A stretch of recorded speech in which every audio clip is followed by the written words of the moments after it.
How are you feeling? Number one, woo is a weird answer to that question. Number two, do you see the immediacy with which you answered that? With which we always answer that question. I'll ask you, how are you feeling? And we'll say, good, I'm all right, I'm great, I'm okay.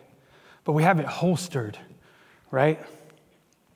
And this generation is reimagining mental health by actually asking themselves and checking in with themselves and getting into that process.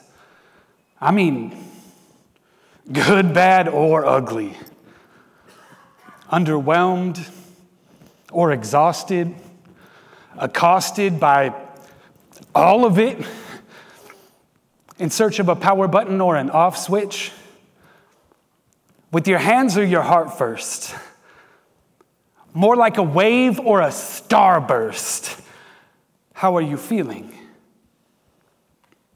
I was at the river with my niece, and I asked her, and she said, pokey. So I placed my palms on hers, said, feels pretty smooth to me. She said, on the inside. And I felt my fault lines begin to give way. I said, baby, I know exactly what you mean. Sometimes there are earthquakes in my voice because I'm scared I won't pronounce love right. She looks puzzled, wondering why I would fear the only language she's ever heard me speak in. She says, how the rocks at the bottom of the river are soft, they weren't always, you know. The water has to flow to make them like that. I dropped every constellation I was holding on the ground, and we laughed new galaxies into existence. I told her it took me years of therapy to sip the wine that she had just unboxed. You see, some of us carry rivers behind our eyes, and that's why some of us grow up in deserts. Boys don't cry. She says, they're just not something to try to stand on because they get all slippery.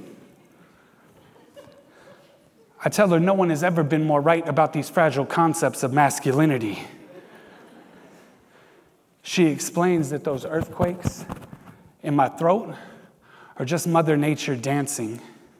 And the only way to mispronounce love is by not trying. She says, maybe porcupines should cry more. I ask her if I can write a poem about it. She says, absolutely not. So I bribe her with ice cream, after which I ask again, how are you feeling? She says, a little smoother. You see, someday I'm going to talk to her about mental health, generational trauma, systemic oppression, and how our bodies are big enough to hold the top of joy and the bottom of grief at the same time. But today I simply tell her, we all feel pokey sometimes.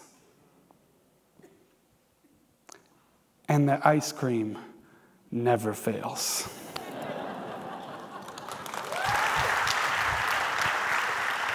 Back it up.